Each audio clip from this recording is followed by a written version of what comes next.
बिस्मिल्लाहिर्रहमानिर्रहीम। अस्सलाम वालेकुम नादरीन, आप यूट्यूब चैनल देख रहे हैं। मैं इमरान खान हूँ। पाकिस्तान के अंदर जो एक हाइब्रिड निज़ाम मुतारफ़ करवाया जा रहा है उसका एक और मरहला तय कर लिया। यानी पाकिस्तान की एस्टेब्लिशमेंट ने जो फ़ैसला किया था कि अदलिया का मुकम्मल कंट्रोल हासिल किया जाएगा, उसको अमली जामा पहनाने के लिए एक कदम और आगे बढ़ गए हैं। और सुप्रीम कोर्ट ऑफ पाकिस्तान में जो जुडिशल कमीशन का इजलास था, जिसके बारे में सब ने कहा कि इसको रोका जाए, वकला तंजीमों ने कहा कि इसको रोका जाए, इवन जो सीनियर वकला हैं वो भी इसके ऊपर आवाज़ उठा रहे थे। मीडिया भी ये कह रहा था कि ये गलत होने जा रहा है। 26वीं आइनी तरमीम मुतनाज़ है और उस मुतनाज़ तरमीम के नतीजे में पाकिस्तान की तमाम हाई कोर्ट्स के अंदर मनपसंद जजेस लाए जा रहे हैं और सुप्रीम कोर्ट ऑफ पाकिस्तान में भी मनपसंद जजेस पहुंचाए गए हैं। दो सीनियर तरीन जजेस जो हैं सुप्रीम कोर्ट ऑफ पाकिस्तान के, जस्टिस मंसूर अली शाह साहब और जस्टिस मुनीब अख्तर साहब, ये दोनों चीफ जस्टिस से भी सीनियर हैं, क्योंकि चीफ जस्टिस तीसरे नंबर पे थे।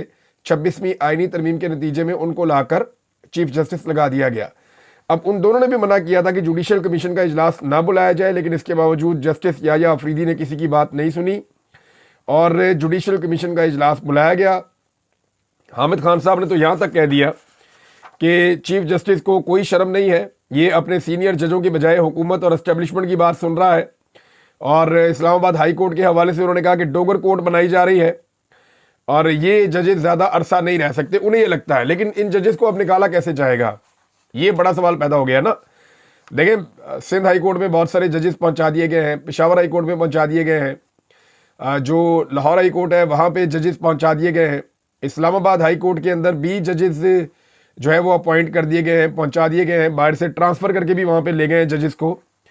तो ये जिस तरह से जजेस पहुँचे हैं मुख्तलिफ अदालतों में, और अब सुप्रीम कोर्ट ऑफ पाकिस्तान में भी उसी आइनी तरमीम के ज़रिए से जजेस पहुंचाए गए हैं। जो अब तक के जज पहुंचाए गए हैं उनकी मैं आपको नाम भी बता देता हूं, थोड़ी सी तफसीलात आपके साथ शेयर कर देता हूं।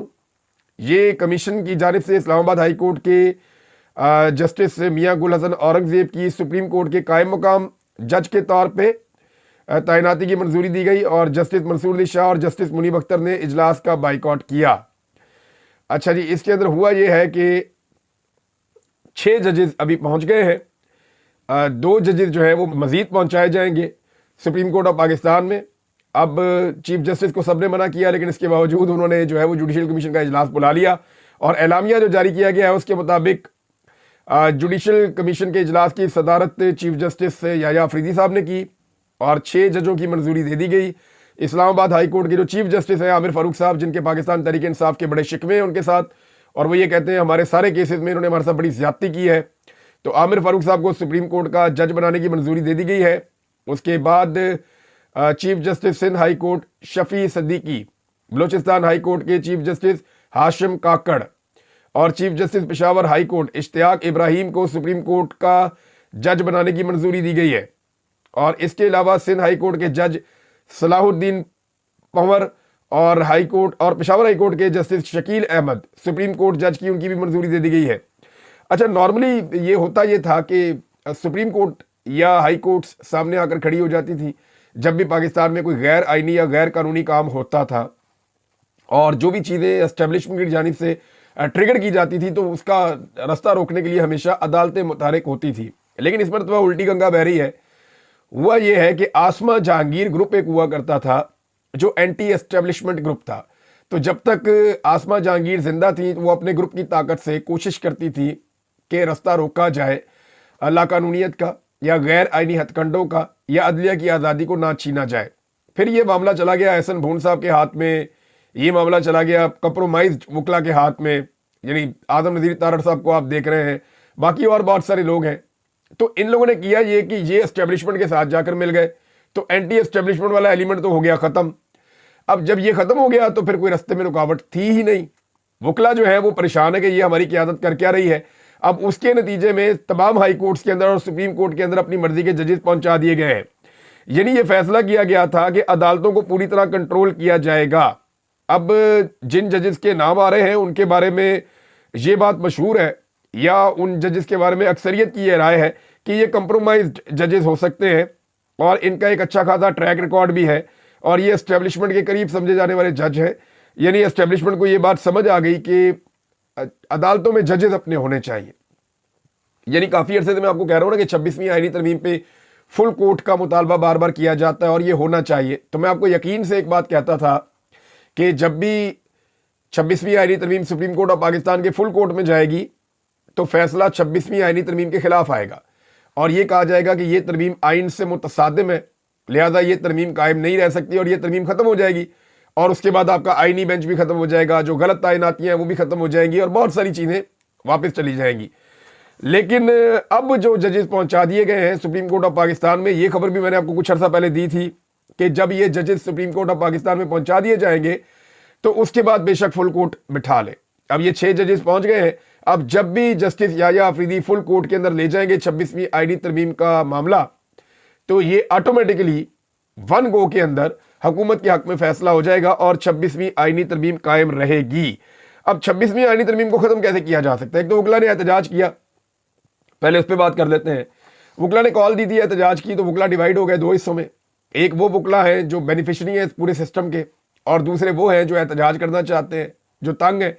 नौजवान वकला की बड़ी तादाद इस वक्त फ्रस्ट्रेशन का शिकार है और वो अपने पूरे इंस्टीट्यूशन को तबाह होते हुए देख रहे हैं कि अदलिया के साथ हो क्या रहा है। पूरा हुलिया अदलिया का बिगाड़ कर रख दिया है और अदलिया को कंट्रोल में दे दिया है मुंतखब नुमाइंदों के। यानी एमएनए फैसला करेंगे कि अदालत के साथ करना क्या है, किसको लेकर आना है, किसको नहीं लेकर आना। ये मामला अब चला गया है पार्लियामेंट के हाथ में कि वो जजेस को तैनात करेगी। वो लोग जिनके केसेस जजेस सुनते थे अब वही लोग जजेस को लगाएंगे। तो ये तबाही होते हुए भी नौजवान वकला देख रहे हैं और उनके अंदर एक रद्द अमल मौजूद है। अब इस बात पे आ जाए कि वकला की तहरीक कितनी कामयाब थी आज के दिन में। तो एहतजाज तो था, एक टोकन एहतजाज था। वकला पूरे पाकिस्तान से आए थे लेकिन बड़ी तादाद में नहीं थे। वकला ने जोर लगाया। ILF के वकला जो हैं वो ज़्यादा थे तादाद में, वो भरपूर काम कर रहे थे, लेकिन जो तंजीमें हैं, जो बार्स हैं, उनकी जानिब से कोई तगड़ा एहतजाज नहीं हुआ। रेड जोन के रास्ते बंद किए गए। ये पहली दफ़ा तारीख में हुआ है कि जो सुप्रीम कोर्ट की राहदारियाँ हैं उनके अंदर सादा कपड़ों में अफराद को बिठाकर जजेस तैनात किए गए हैं। यानी ऐसा पहले कभी नहीं हुआ कि जजेस की तैनाती के लिए जुडिशल कमीशन का इजलास हो रहा है और सुप्रीम कोर्ट के अंदर सादा कपड़ों में बंदे बिठाए हुए हैं जगह जगह पे राहदारियों में कि कोई मसला हो जाए तो हम यहाँ पे एक्टिविटी कर देंगे या एक्टिविटी को रोक देंगे, बंदे पकड़ लेंगे हम। तो सादा कपड़ों में मलबूस अफराद सुप्रीम कोर्ट ऑफ पाकिस्तान की राहदारियों में मौजूद थे। दूसरा, कंटेनर्स लगाकर जजेस तैनात किए गए हैं। ये भी पाकिस्तान में पहली मरतबा हुआ है। ये जमहूरी तो नहीं है ना, ये जो है वो रूल ऑफ लॉ या आईने पाकिस्तान के मुताबिक भी नहीं है। तो क्योंकि इसके ऊपर रद्द-ए-अमल आ सकता था, लिहाजा बंदोबस्त करते हुए पहले कंटेनर्स पहुंचाए गए, रास्ते बंद किए गए। कंटेनर्स लगाने के बाद फिर जजेस को तैनात किया गया। निज़ाम काफी डरा हुआ है लेकिन वो अपना काम लगातार करते चले जा रहे हैं। अब क्या 26वीं आईनी तरमीम खत्म हो सकती है? क्या ये सारी चीजें वापस हो सकती हैं? तो जवाब है, अदालत से 26वीं आईनी तरमीम के वापस होने के इम्कानात अब तकरीबन खत्म हो गए हैं। अब अदालत से नहीं हो सकता। यानी अब सुप्रीम कोर्ट ऑफ पाकिस्तान में आप क्या कहेंगे कि फुल कोर्ट बिठा दें। जैसे ही फुल कोर्ट बैठेगा होगा क्या? फुल कोर्ट के बैठते ही ज्यादा जजेस याया अफरीदी साहब के साथ इसलिए हो जाएंगे कि नए जजेस लाए गए हैं और मर्जी के जजेस लाए गए हैं, लिहाजा वहां पे तो अब इम्कान नहीं है कि 26वीं आईनी तरमीम खत्म हो जाए। तो दूसरा रास्ता क्या है? या तो फिर कोई ऐसा बेंच बने जिसके अंदर नए जजेस को शामिल ना किया जाए या उन जजेस को शामिल ना किया जाए जो इस सारे खेल के बेनिफिशरी हैं। लेकिन ऐसा बेंच बनेगा नहीं, ये मैं आपको पहले बता रहा हूं। तो होगा क्या? अब 26वीं आईनी तरमीम को खत्म करने के 2 ही तरीके रह गए। एक, या तो वकला तहरीक चले, बड़ी तगड़ी तहरीक चले जैसे पहले तहरीक चली थी, सियासी जमातें उसका साथ दें, पूरा जोर लगाएं अदलिया की आज़ादी और बहाली के लिए और फिर मजबूर करें इस निज़ाम को घुटने टेकने पर, जैसे इस निज़ाम को 2009 में घुटने टेकने पर मजबूर किया था पॉलिटिकल पार्टीज ने और वकला ने मिलकर, और उसके बाद जजेस की बहाली हुई थी और जो डोगर कोर्ट है वो खत्म हो गई थी और जितने PCO जजेस हैं वो चले गए थे। एक तो फार्मूला ये है और ये भी होता हुआ इसलिए दिखाई नहीं दे रहा कि पहले एस्टेब्लिशमेंट का एक हिस्सा साथ खड़ा हुआ था परवेज मुशर्रफ के खिलाफ और वकला के साथ, तो इसलिए वो तहरीक बन गई थी। और दूसरी चीज ये है कि पहले पॉलिटिकल पार्टीज ने अंदरूने मुल्क से बैरूने मुल्क से बहुत फंडिंग की थी वकला को, ठीक ठाक पैसा पहुंचाया गया था वकला को, हत्ता कि बहुत सारे ऐसे लोग जो वकील नहीं थे उन्हें भी काले कोट पहनाए गए और शामिल किया गया वकला के साथ। तो इस तरह से पहले ये पूरी एक तहरीक चलाई गई थी। क्या वकला अपनी ताकत पे पूरी एक तहरीक चला पाएंगे? ये एक ऐसा सवाल है जिसका जवाब अभी हमारे पास नहीं है, क्योंकि वकला की तंजीमें जो है वो तकसीम का शिकार है। हुकूमत इतना ज्यादा नवाज रही है कि वकला की तंजीमें खड़ी नहीं हो रही, वो अपने मफादात अपने फायदे ले रहे हैं, लिहाजा वकला की तहरीक का एक रास्ता है, क्या ये चलेगा? तो मुमकिन नहीं लगता। दूसरा ये है कि पाकिस्तान इलेक्शन की तरफ चला जाए, कोई बड़ी तगड़ी अवामी तहरीक चली जाए और वो तहरीक इतने ज़ोरदार तरीके से चले और अंदरूनी और बैरूनी दबाव इतना ज़्यादा है कि पाकिस्तान में एक नया इलेक्शन करवाना पड़ जाए। और अगर पाकिस्तान में एक नया इलेक्शन हो गया तो ये सब जानते हैं कि ये वाली जमातें तो किसी भी इलेक्शन में अगर वो फ्री एंड फेयर ना भी हुआ तो ये जीत ही नहीं सकते। देखिए ना, इससे पहले भी धांधली वाला इलेक्शन करवाया, ये हार गए थे। अब अगर दोबारा भी ये धांधली वाला इलेक्शन करवाएंगे, ये फिर भी हार जाएंगे। तो अगर पाकिस्तान तहरीक इंसाफ की हुकूमत बन जाती है, क्योंकि अब जो बाइडन इनके सर के ऊपर, पाकिस्तान की एस्टेब्लिशमेंट या हुकूमत के सर पे अब जो बाइडन नहीं बैठा हुआ जो सहूलतकारी करे, जैसे कि उसने पहले सहूलतकारी की थी, तो जो बाइडन की गैर मौजूदगी में अगर पाकिस्तान में हुकूमत तब्दील हो जाती है अगले 1 साल में, 6 माह में, या जब भी 2 साल में, जब भी, तो फिर ये 26वीं आईनी तरमीम खत्म करने की कोशिश की जा सकती है, लेकिन उसके लिए भी 2/3 अक्सरियत चाहिए। लेकिन इंटरेस्टिंग बात यह है कि पाकिस्तान में जो भी हुकूमत आएगी उसे ये 26वीं आईनी तरमीम सूट करेगी, क्योंकि 26वीं आईनी तरमीम एक ऐसी चीज है जिसके जरिए से कोई भी हुकूमत पूरे निजाम को कंट्रोल कर सकती है और हर हुकूमत ये चाहेगी कि इसको कंट्रोल करे। लेकिन मेरे ख्याल में बेहतर यह है कि 26वीं आईनी तरमीम को सियासी जमातें मिलकर खत्म करें, क्योंकि ये एस्टेब्लिशमेंट की ख्वाहिश के मुताबिक है। और जो आईनी बेंच बनाया गया है वो भी एस्टेब्लिशमेंट की इस ख्वाहिश के मुताबिक है कि जो भी आईनी मामलात हैं वो एक ऐसे बेंच के अंदर जाएं जो बेंच एस्टेब्लिशमेंट के कंट्रोल में हो। अब देखें ना, मिसाल के तौर पे चीफ जस्टिस ऑफ पाकिस्तान की एक एक्सटेंशन है, यानी उनकी मुद्दत मुलाजमत 5 साल कर दी गई है। अगर सुप्रीम कोर्ट में कोई दरखास्त चली जाती है और वो सुप्रीम कोर्ट का रेगुलर कोई बेंच सुनता है तो इम्कानात है ना, हो सकता है वो कहे जी नहीं, मुद्दत मुलाजमत 3 साल ही रहेगी। लेकिन अगर आईनी बेंच में जाएगा तो एस्टेब्लिशमेंट जैसा चाहेगी वैसा फैसला ले लेगी। तो नाज़रीन, वकला का एहतजाज, एक मैंने आपको बताया कि वहां से अभी इतनी उम्मीद पैदा नहीं हुई, लेकिन अगर वो एक तहरीक बड़ी बनाने में कामयाब हो जाते हैं तो वो एक पहलू है। नंबर 2, पाकिस्तान के अंदर कोई इनकलाब जैसी कैफियत ये आ जाए कि फैसले सड़कों पे होने हैं, क्योंकि अब रास्ता कोई रह नहीं गया। इस सिस्टम ने सारे रास्ते जो इंसाफ और कानून के थे वो बंद कर दिए। इस सिस्टम ने पार्लियामान के सारे रास्ते बंद कर दिए। इस सिस्टम ने जमहूरियत के सारे रास्ते बंद कर दिए। अब एक ही रास्ता रह गया अवाम के पास। आहिस्ता आहिस्ता इतना अवाम को दीवार के साथ लगा दिया गया जितना अवाम को दीवार के साथ लगाया था हसीना वाजिद ने। हसीना वाजिद ने भी सारे रास्ते बंद कर दिए थे।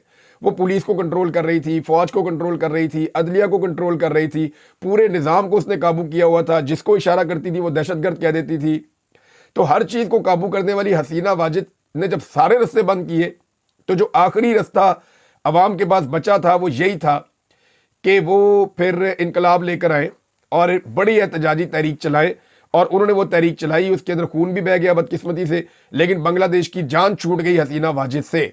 अब पाकिस्तान इसी तरफ जा रहा है, ये एक बड़ा सवाल है और ऐसा दिखाई देता है कि पाकिस्तान इसी तरफ जा रहा है क्योंकि कोई और रास्ता बच नहीं रहा लोगों के पास। लोगों को अल्टीमेटली बाहर निकलना पड़ेगा, एहतजाज करना पड़ेगा और अपना हक वापस लेना पड़ेगा। और लोगों को दबाने के लिए जो हथकंडे हैं वो भी साथ साथ जारी हैं। मिसाल के तौर पे मैं आपको ये खबर पढ़ के सुनाता हूँ। पहले तो इसको आमिर मुगल साहब ने रिपोर्ट किया, उसके बाद इसको दीगर जो जर्नलिस्ट हैं उन्होंने भी रिपोर्ट किया।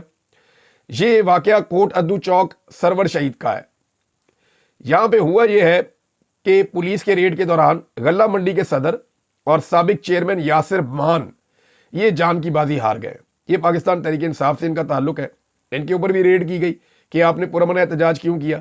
अभी कल ही मैंने आपको बताया कि खातून का इंतकाल हो गया जब उनके घर के ऊपर रेड की गई, उनके बच्चों को गिरफ्तार किया गया। तो इसी तरह अभी ये एक और पाकिस्तान तहरीक इंसाफ के चेयरमैन, साबिक चेयरमैन और पाकिस्तान तहरीक इंसाफ के जो है वहाँ के गल्ला मंडी के सदर, ये गल्ला मंडी के वैसे भी सदर है और तहरीक इंसाफ के अच्छे रहनुमा और कारकुन थे, वो लोग कह रहे हैं वो जान की बाजी हार गए हैं। रेड के दौरान इनके घर और बाहर खड़ी कई गाड़ियों की तोड़फोड़ भी की गई। अहले खाना के मुताबिक पुलिस ने एक लड़ाई झगड़े के मामले पर गैर कानूनी रेड किया और MM आलम रोड इस वक्त कई घंटों से बंद है, यानी वहां पे कोई रोड भी बंद है। तो ये लोग अब ये कह रहे हैं कि जनाब एक मामले में पुलिस ने गैर कानूनी रेड कर दिया इनके ऊपर और गुस्सा इस बात पे था कि इनका ताल्लुक कहीं पाकिस्तान तहरीक इंसाफ से है। अब आमिर मुगल साहब का हम देख लेते हैं। वो कहते हैं जी पटवारियां दी मां आ गई है, एक और नौजवान खा गई है। वो कहते हैं जी मरियम नवाज के इमा पर पंजाब पुलिस के हाथों तहरीक इंसाफ का एक और नौजवान शहीद, चौक सरवर शहीद। पुलिस रेड में मकामी पाकिस्तान तहरीक इंसाफ के रहनुमा और सदर गला मंडी यासिर मान का इंतकाल हो गया। अहले इलाका का लाश सड़क पर रखकर एहतजाज रोड ट्रैफिक के लिए बंद कर दिया गया। ये जनाब एक और स्टेटमेंट है। इमरान खान साहब ने भी जेल से कुछ पैगामात भिजवाए हैं, और एक तो पैगाम इमरान खान साहब का अलीमा खान साहबा ने बताया कि याया अफरीदी साहब के नाम है, और ये पैगाम में वो ये कह रहे हैं कि याया अफरीदी साहब फैसला करें कि वो डिक्टेटर के साथ खड़े हैं या पाकिस्तान के अवाम के साथ खड़े हैं, वो इंसानियत, जमहूरियत और रूल ऑफ लॉ के साथ खड़े हैं या फिर डिक्टेटर के साथ खड़े हैं। तो ये इमरान खान साहब ने एक पैगाम भिजवाया। एक और इमरान खान साहब ने मुतालबा भी किया, जो उनके वकील ने बताया कि इदारों को चाहिए कि वो सर्वे करवाएं और वो ये देखें कि अवाम किस तरफ खड़ी है और अवाम क्या चाहती है। देखिए, सर्वे तो 8 फरवरी 2024 को ही हो गया था। पाकिस्तान के तमाम इदारे अच्छी तरह जानते हैं कि पाकिस्तान की अवाम क्या चाहती है, लेकिन वो ये भी अच्छी तरह जानते हैं कि वो जो अवाम चाहती है उसमें उनका फ़ायदा नहीं है, उनका नफ़ा नहीं है। वो अपने ज़ाती फ़ायदे और मफाद के लिए मुल्क और अवाम की ख्वाहिश को साइड पर रख के वो कुछ कर रहे हैं जो उन्हें कभी नहीं करना चाहिए, जिसकी इजाज़त उन्हें आइन और कानून नहीं देता। लेकिन आप देखें ना, आइनी तरमीम में भी पाकिस्तान की एजेंसियों ने MNAs को, उनके ख़ानदानों को उठाया, अगवा किया, असेंबली के ऊपर धावा बोला, पार्लियामेंट लॉजेस के अंदर घुस गए, वहां जाके MNAs को मारा कुटा, यहां से गिरफ्तारियां की। ये सारे काम पाकिस्तान की इंटेलिजेंस एजेंसीज ने किए, और वो इसलिए किए कि वो एक मुतनाज़ आइनी तरमीम लाकर अपने फ़ायदे करना चाहते थे और पूरी अदलिया को यरगमाल बनाकर कंट्रोल करना चाहते थे, और वो ये काम कर रहे हैं। इमरान खान साहब ने जो खत लिखा था आर्मी चीफ को, एक पहले लिखा था, उसकी इंटेंसिटी ज़रा लो थी, फिर एक और खत लिखा जो ज़रा हाई पोटेंसी का था, और अब इमरान खान साहब आर्मी चीफ को एक और खत लिखने जा रहे हैं। इमरान खान साहब की जो चार्जशीट है वो लंबी होती चली जा रही है आर्मी चीफ के बारे में, या आर्मी चीफ को लिखे जाने वाले खतूत के अंदर। अब इमरान खान साहब ने अगर बराह रास्त चीज़ों को army chief general Asim Munir साहब की तरफ मुंसलिक कर दिया या उस तरफ मोड़ दिया तो मुश्किल बड़ी बढ़ जाएगी और आलमी सतह पर एक दबाव बढ़ता चला जाएगा, क्योंकि ये सारी चीज़ें जो इमरान खान साहब लिखते हैं या बोलते हैं ये पूरी दुनिया में रिपोर्ट होती है। ये ऐसा नहीं होता कि सिर्फ पाकिस्तान के अंदर रिपोर्ट हो रही है। तो इमरान खान साहब एक खत और लिखने जा रहे हैं, और इमरान खान साहब ने पिछले अपने खत के अंदर ये कहा था कि आर्मी चीफ जो है वो सर्वे करवा कर देख लें। तो फिर मैंने एक सर्वे करवाया था, ये सर्वे मेरे पास मौजूद है, बल्कि मैंने इसकी रिपोर्ट भी शेयर की है सोशल मीडिया पे, और ये हमने एक्स के ऊपर सर्वे करवाया था ताकि पता चले कि इमरान खान साहब ने आर्मी चीफ को जो खत लिखा उसके ऊपर लोगों की राय क्या है। तो जनाब ये है वो सर्वे। मैंने सवाल पूछा था कि इमरान खान ने आर्मी चीफ को खत में जो 6 नकात लिखे, क्या आप उनसे इत्तफाक करते हैं? तो इसमें एक ऑप्शन था हाँ का और एक ऑप्शन था नहीं का। इत्तफाक करते हैं तो हाँ पे क्लिक करें, इत्तफाक नहीं करते तो नहीं के ऊपर क्लिक करें। तो इसमें 18,000 से ज़्यादा लोगों ने वोट डाले, और ये चंद घंटे का पोल था, मैंने लंबा पोल भी नहीं करवाया कि ज़्यादा लोग वोट डालें, लेकिन ये 18,000 वोट भी बहुत बड़ी तादाद में वोट है। आपको आइडिया हो जाता है कि लोग क्या चाहते हैं। तो यहाँ पे जो रिजल्ट आया वो ये है कि 95% लोग कहते हैं कि इमरान खान ने आर्मी चीफ को जो खत लिखा उसके अंदर जो 6 नकात लिखे हम उनसे इत्तफाक करते हैं। हाँ, हम उनसे इत्तफाक करते हैं। 95% लोग ये कह रहे हैं, 95%, और 5% लोग सिर्फ ये कह रहे हैं कि इमरान खान ने आर्मी चीफ को जो खत लिखा उसके अंदर जो 6 नकात थे हम उनसे इत्तफाक नहीं करते। इमरान खान साहब ने 90% का दावा किया था, लेकिन यहाँ पे पाकिस्तान के अवाम ने बताया कि नहीं, 95% लोग इमरान खान के साथ इस मामले में खड़े हैं। नाज़रीन, डोनाल्ड ट्रंप ने अमेरिका में एक कार्रवाई की है, और ये कार्रवाई अब बढ़ती जाएगी, क्योंकि अमेरिका ने अब डीप स्टेट से निकलना है। अमेरिका की जो मौजूदा हुकूमत है वो ये फैसला कर चुकी है कि डीप स्टेट से जान छुड़ानी है। ये नहीं होगा कि अमेरिका में हुकूमत वो बने या बंदे वो आए जिन्हें CIA लाना चाहे, जिन्हें FBI और ये पूरा उनके कंसोर्शियम एजेंसियों का वो लाना चाहे। पाकिस्तान में तो ये होता है ना कि ISI और मिलिट्री इंटेलिजेंस जो है वो मुदाखलत करते हैं, कोशिश करते हैं इसकी हुकूमत बने, उसकी हुकूमत बने, यहाँ पे ये कोशिश करते हैं। वहाँ पे अमेरिका में भी ऐसे ही होता था। तो अमेरिका ने तो कंट्रोल कर लिया काफ़ी हद तक। अब डोनाल्ड ट्रंप पहले अमेरिकी सदर हैं जो पहले तालीम के मामले पे पूरा एक ऑडिट करवाने जा रहे हैं और अखराजात और फंडिंग की तहकीकात करवाने जा रहे हैं, और उसके बाद इलन मस्क के ज़रिए से, क्योंकि इलन मस्क ने ये करना है, जो एक्स का मालिक भी है और स्टारलिंक का भी मालिक है, टेस्ला भी उसकी है पूरी कंपनी। तो अब इलन मस्क के बारे में डोनाल्ड ट्रंप ने यह दावा किया कि अमरीकी अफवाज के या उसकी जो अमरीकी एजेंसियां हैं उनके अखराजात और उनकी फंडिंग की भी तहकीकात करवाएंगे। और डोनाल्ड ट्रंप के मुताबिक इलन मस्क सैकड़ों अरब डॉलर्स का पर्दाफाश करने जा रहा है। ये होने जा रहा है जी अमेरिका में। अमेरिका अगर ये कर सकता है तो पाकिस्तान भी कर सकता है। और पाकिस्तान की बका भी इसी में है कि पाकिस्तान जो इजाफी अखराजात हैं उनको बंद करे और जो इजाफी एक्टिविटीज़ हैं उनको भी बंद करे। देखें ना किस तरह अदलिया पे काबू किया गया है, लेकिन ये होना नहीं है। देखिए, ये चीज़ें नेचुरल नहीं है। ये ऐसे चलेगा नहीं। आप कितना चला लेंगे, इसको घसीट लेंगे थोड़ा सा। एक्चुअली ये एक मार्शल लॉ का टाइप है कि कानून को कंट्रोल कर लो, अदलिया को कंट्रोल कर लो, पार्लियामेंट को कंट्रोल कर लो, मीडिया को कंट्रोल कर लो, सोशल मीडिया